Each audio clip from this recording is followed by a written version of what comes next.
Hey, it's Frank here with 4D Honeybee, and we're going to do a top 5 list today. It's my top 5 list of the top 5 things that beginner beekeepers should do.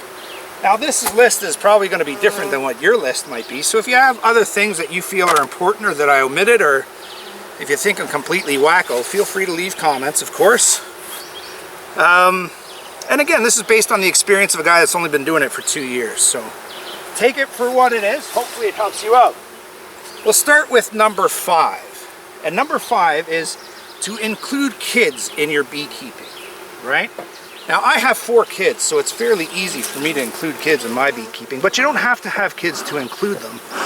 A couple of weeks ago, I did a presentation at a junior kindergarten class. 60 of those little kids were just in awe about beekeeping. Took a bunch of equipment, took a little hive and some drawn out frames and all the tools, and they were just fascinated with the hands-on learning. And the biggest thing that I took out of it was that afterwards, almost 100% of the kids said that they were no longer afraid of bees. So we don't realize it, but kids are afraid of being stung. So anything to do with bees sometimes can be tricky with young kids, but get them educated, get them learning, and it can't be bad for the bees for our kids to have an understanding of how important they are in our ecosystem. So number 5, get kids involved in your beekeeping one way or another. Number 4 is for you to take a beekeeping course or a seminar. Now, the reason why I rank this number 4 and not any higher is because I've only taken one. And my first year I didn't take any courses, but I wasn't all that successful, depending on how you measure success.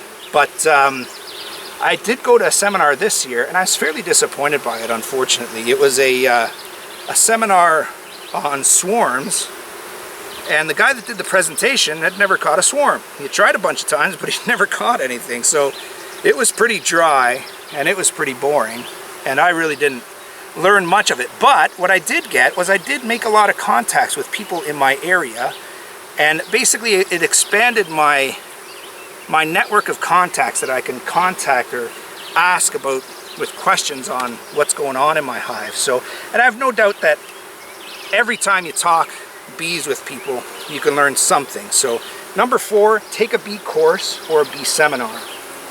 Number 3 is to videotape your sessions. Yes, videotape, just like I'm doing now. And it has nothing to do with putting your videotapes on YouTube. If you want to do that, go for it. I do, and it's a lot of fun. I enjoy it. But the reason why you videotape is because you learn a lot from yourself watching yourself on video. So I have seen mistakes that I've made while I've been beekeeping that I haven't noticed, because your mind is on a lot of stuff when you're beekeeping. For instance, I've just found a supersedure cell here that I want to deal with, right? So you see that cell right there? I'm going to look into it and see if there's an egg in there, and because I want to know if this hive is ready to swarm or not, right? So when you film yourself, sometimes you'll see cells that you didn't see before, or sometimes you see things that you didn't see before. And this cell is empty. You can see there is no egg in it, so they're just practicing, which is fine. Just practice on somebody else's watch. That's what I say. So number 3 is film yourself while you're doing it, because you can learn. Number 2 is to have multiple hives. Now, you know, I almost didn't buy into this theory. When I started last year, I had only one hive in mind. I was going to start with one hive, despite the fact that everyone says start with 2. And I know that it's a monetary issue, and it's not cheap to get started with bees, but I think you really need 2 hives. And the reason why is because 2 hives allow you to compare the health of one hive to the other hive. And not just compare it, but then actually alter it. So I did a swap of a frame of brood from one hive to another, because one hive just wasn't doing as well and the other hive was exploding.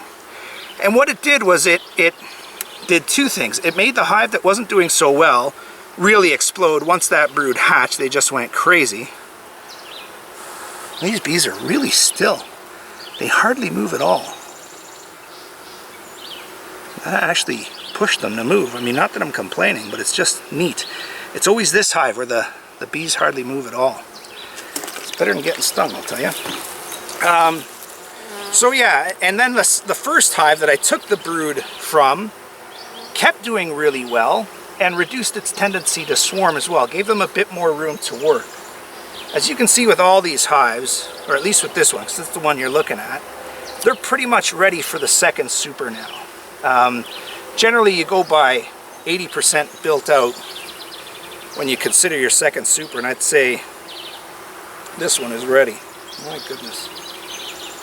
There's a lot of activity here. So number 2 is to have multiple hives. Number 1, the top thing that beginner beekeepers should do is to have a mentor.